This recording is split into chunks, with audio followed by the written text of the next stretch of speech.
Used car खरीदते वक्त quality की गारंटी भी चाहिए, मिलेगी, बराबर मिलेगी। कार देखो देता है आपको क्वालिटी का पक्का वादा, क्वालिटी सील के साथ, 6 महीने की कॉम्प्रिहेंसिव वारंटी के साथ। और पसंद ना आए तो कार देखो देगा 7 दिन में पूरे पैसे वापस। बस कार देखो पर जाओ और बुक करो अपने पसंद की क्वालिटी सील वाली कार। नमस्कार, आप देख रहे हैं स्वामी न्यूज और मैं हूं राजीव शर्मा। आइए देखते हैं प्राइम टाइम बुलेटिन में अभी तक की खास और अहम खबर।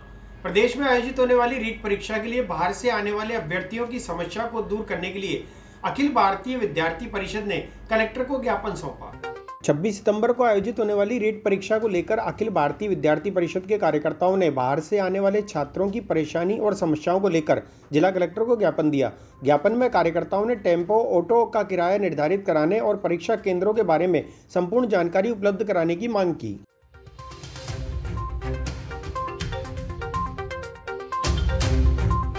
अभी प्रदेश के अंदर 26 सितंबर को रीट की एक परीक्षा है जो बड़े लेवल पर आयोजित हो रही है। उसमें जो विद्यार्थी को समस्या आएगी उसके संदर्भ में आज ज्ञापन दिया है। जो विद्यार्थी जब जिलेवार कहीं जाता है तो वहाँ सबसे पहले उनके जो, क्योंकि परीक्षा से एक दिन पूर्व वो पहुँचते हैं कि ताकि किसी प्रकार की दिक्कत नहीं हो, तो उनको वहाँ पर जो होटलें हैं और गेस्ट हाउस है वो उनसे मनमाना किराया वसूल करते हैं। तो हमारी ये मांग थी कि उनकी जो किराया है उसको मतलब नियमित किया जाए, फिक्स कर दिया जाए, इससे किराया ज़्यादा नहीं लेगा, जो ज़्यादा ले रहा है उन पर कार्रवाई की जाए और प्रशासन द्वारा भी इनके लिए व्यवस्था की जाए निम्न दरों पे।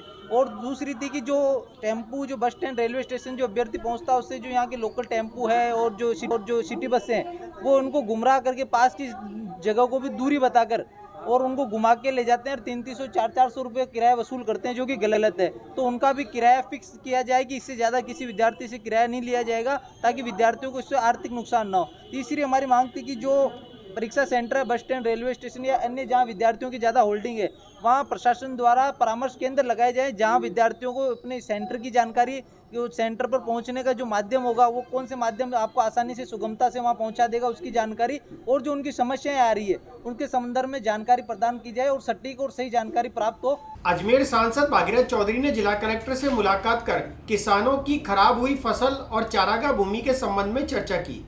अजमेर सांसद भागीरथ चौधरी ने जिला कलेक्टर से मुलाकात कर किसानों की मूंग की फसल खराबा होने पर उसकी गिरदावरी रिपोर्ट कराने, साथ ही चारागाह भूमि पशुओं के लिए यथावत रखने के बारे में चर्चा की। सांसद चौधरी ने कहा कि मूंग की फसल चौपट होने के कारण किसानों को नुकसान हुआ है, इसके लिए गिरदावरी रिपोर्ट के बाद उन्हें मुआवजा मिल सके, इस संबंध में जिला कलेक्टर से मुलाकात की गई।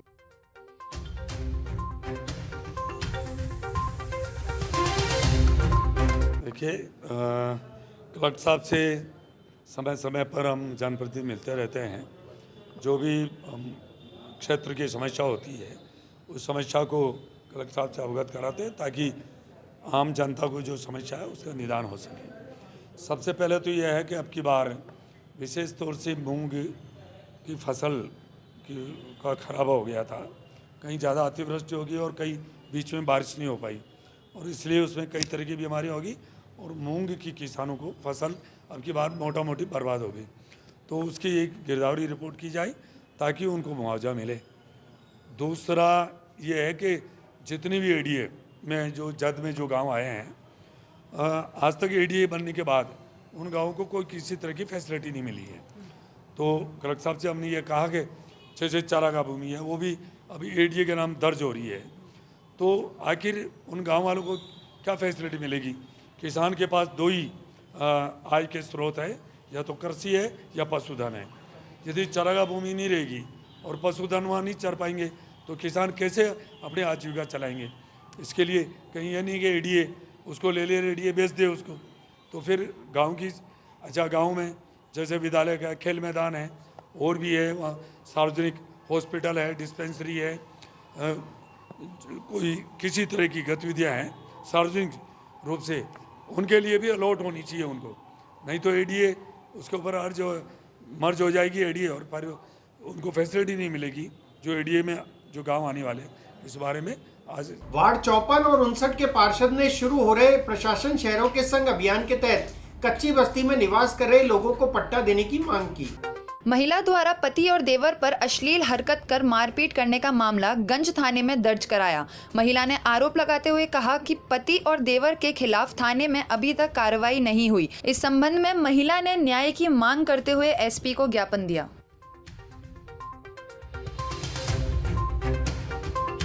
हम आज यहाँ एसपी साहब को एक शिकायत देने आए हैं, जो इन महिला के साथ में जो हुआ है।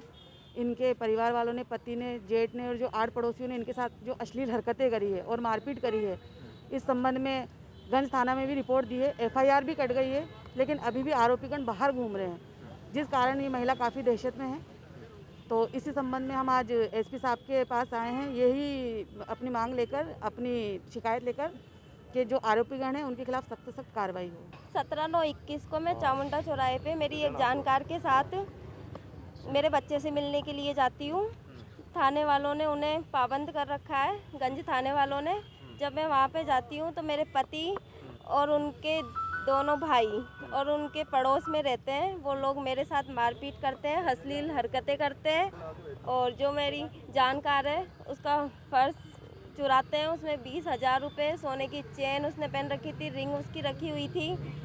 और उसके साथ मतलब उसके साथ भी वो गंदी हरकतें वो लोग करते हैं, अश्लील हरकतें। जो मैंने शिकायत दी थी उसके बाद उसकी कोई कार्रवाई नहीं हुई। आज मैं एसपी साहब से मिलने आई हूँ, क्योंकि जिन लोगों ने जो हरकतें मतलब करी है तो उन पे कोई कार्रवाई नहीं हो रही। अलवर गेट थाना पुलिस ने अवैध शराब बेच रहे रामगंज निवासी कुलदीप को गिरफ्तार कर न्यायालय में पेश किया। अलवर गेट थाना पुलिस ने गश्त के दौरान अवैध शराब बेच रहे रामगंज निवासी कुलदीप नामक युवक को 51 देसी शराब के पौवे के साथ गिरफ्तार कर लिया। पुलिस ने आरोपी को आज न्यायालय में पेश किया।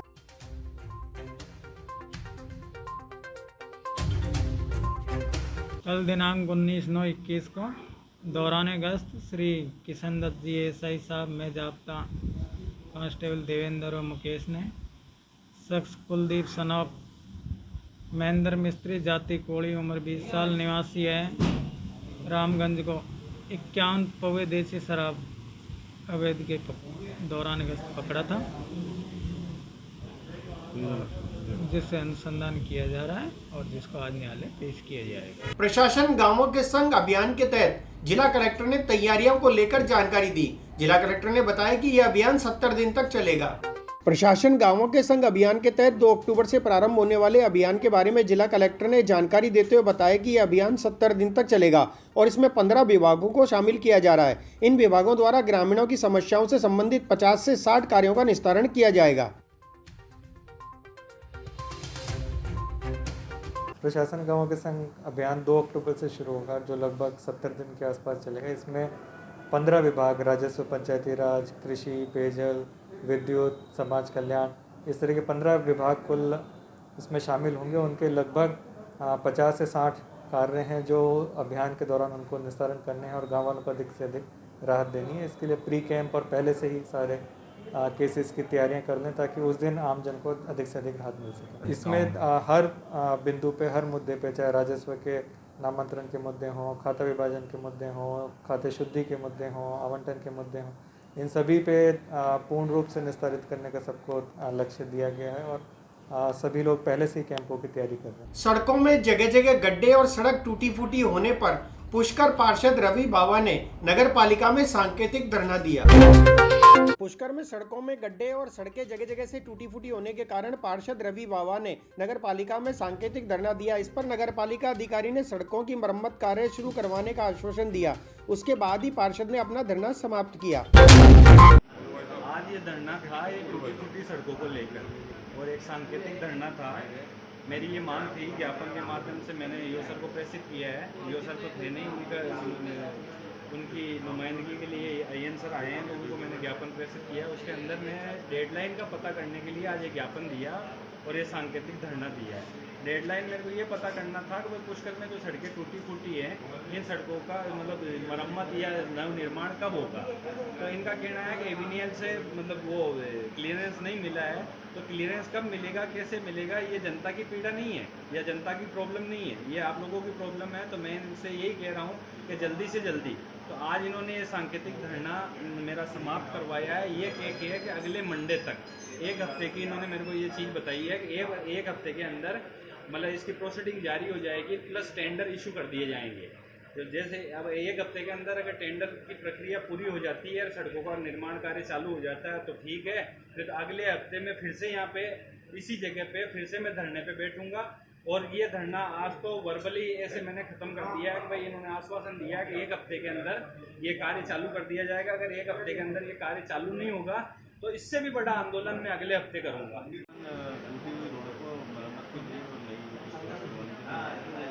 पालिका स्तर पर भी कार्रवाई चल रही है और इस वीक से जहाँ से क्लियरेंस मिल जाएगा एग्रीकल का वहाँ से हम स्टार्ट करेंगे।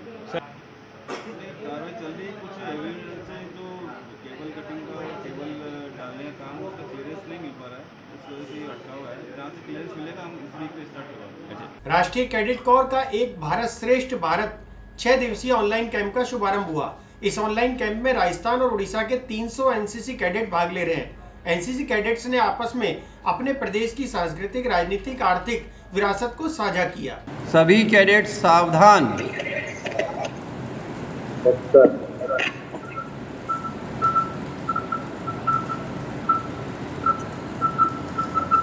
जयपुर का इतिहास। राजस्थान की राजधानी जयपुर को गुलाबी नगरी के नाम से भी जाना जाता है। इस नगर में सुंदर नगरों, हवेलियों और किलों की भरमार है। जयपुर का अर्थ है जीत का नगर। इसे कुशवाहा राजपूत राजा सवाई जय सिंह द्वितीय ने 1727 में बसाया था। उस समय का ये प्रथम नगर था जो योजनाबद्ध ढंग से बसाया गया था। इसका खाका तैयार किया था वास्तुशिल्पी विद्याधर भट्टाचार्य ने। भारतीय इतिहास के महान योद्धा का राजस्थान में बहुत महत्व है। ये स्मारक उनकी वीरता की गवाही देता है। फतेह सागर झील के किनारे पर इस स्मारक कोट राष्ट्र, त्रिकलिंग, दक्षिण कौशल, कंगोर, तोशाली, छेदी तथा मत्स्य आदि नामों से जाना जाता था, परंतु इनमें से कोई भी नाम पूर्व ओडिशा को नहीं दर्शाता था। ये नाम समय समय पर ओडिशा राज्य के कुछ भागों को ही वंश, शैलोथव वंश, ओमकार वंश, सोमवंश, गंगवंश व सूर्यवंश आदि का आधिपत्य भी रहा। प्राचीन काल में उड़ीसा राज्य की अधिकतर भाग कलिंग नाम से जाना जाता था। सम्राट अशोक ने 2061 ईसा पूर्व कलिंग पर चढ़ाई कर विजय प्राप्त की और युद्ध में हुए भयानक रक्तपात से व्यथित होकर अंततः बौद्ध धर्म को समर्पित है और इसमें भगवान शिव, गणेश, सूर्य देव और देवी शक्ति को समर्पित अन्य मंदिर भी हैं। सहेलियों की बाड़ी। सहेलियों की बाड़ी को निर्माण संग्राम सिंह द्वारा रानी और उनकी सहेलियों को उपहार के रूप में करवाया गया था। राजा ने स्वयं इस बगीचे को डिजाइन किया और इसे एक आरामदायक जगह बनाने का प्रयास किया जहां रानी अपने 48 सहेलियों के साथ आराम कर सकती थी। स्वामी न्यूज के कंपटीशन की पाठशाला कार्यक्रम में गोविंद देव व्यास सेवानिवृत्त पूर्व वित्तीय सलाहकार राजस्थान सरकार और Hansraj Gupta accounts officer civil defence department Jaipur के द्वारा मुद्रास्फीति पर चर्चा की गई। प्रशासनिक सेवा की तैयारियां आपकी बहुत अच्छी चल रही होगी और एक बात बहुत स्पष्ट हुआ करती है कि जब हम प्रशासनिक सेवा की तैयारियां करते हैं तो एक मूलभूत विषय होता है जो हमारी इकोनॉमी से जुड़ा हुआ हमारे अर्थशास्त्र है। वो अर्थशास्त्र से जुड़ा हुआ विषय कई बार हमको धोखा देता है क्योंकि हम बहुत सारी चीजों को ये मान के चलते हैं ये तो सामान्य चीजें हमको आती है। मुद्रास्फीति वह अवस्था है जब वस्तुओं की कीमतें बढ़ें और मुद्रा के मूल्य में कमी हो या दोनों का शामिलात प्रभाव हो, ऐसी स्थिति मुद्रास्फीति कहलाती है। मुद्रास्फीति कई कारणों से हो सकती है। वस्तुओं के उत्पादन में कमी। पुष्कर में 10 दिवसीय गणेश महोत्सव के अंतिम दिन भक्तों द्वारा भगवान गणेश की प्रतिमा का विसर्जन किया गया। पुष्कर में 10 दिवसीय गणपति महोत्सव के अंतिम दिन अनंत चतुर्दशी पर्व पर भगवान गणेश का विसर्जन किया गया। इस पर भक्तों ने भगवान गणेश के जय घोष के नारे लगाए, साथ ही विसर्जन कर अगले साल फिर से आने की कामना की।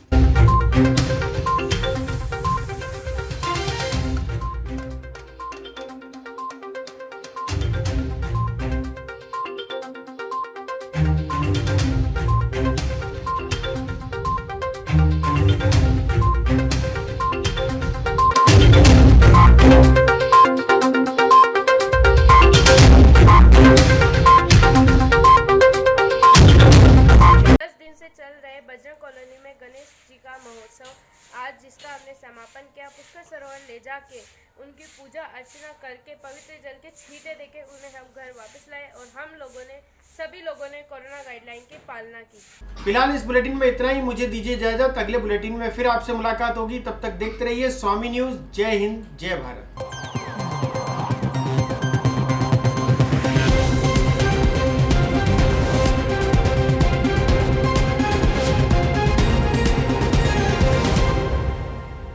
यूज्ड कार खरीदते वक्त क्वालिटी की गारंटी भी चाहिए, मिलेगी, बराबर मिलेगी। कार देखो देता है आपको क्वालिटी का पक्का वादा, क्वालिटी सील के साथ, 6 महीने की कॉम्प्रिहेंसिव वारंटी के साथ। और पसंद ना आए तो कार देखो देगा 7 दिन में पूरे पैसे वापस। बस कार देखो पर जाओ और बुक करो अपने पसंद की क्वालिटी सील वाली कार।